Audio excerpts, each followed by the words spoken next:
Hey there, Bella Moms. Today I am going to show you how to manage your items in your My Consignment Manager Dashboard.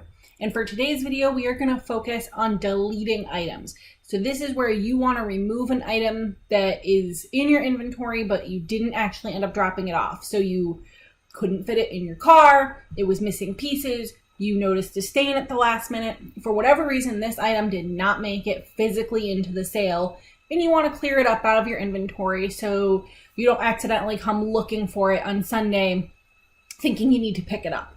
So I'm going to show you how to delete an item from your inventory. So in your My Consignment Manager dashboard, you are going to navigate to the Manage Items section of the dashboard. You've got all of your items entered in right here. And the first one on the top of my list that I am going to use is actually this high chair.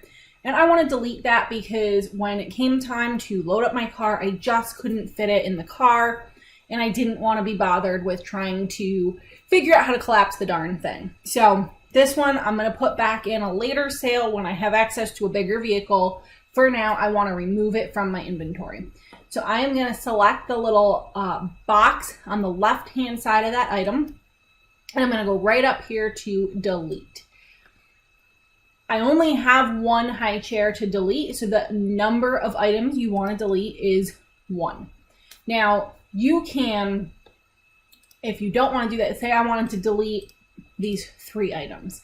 I can hit delete, and it's asking me if I want to delete 3 items, so I would type in 3.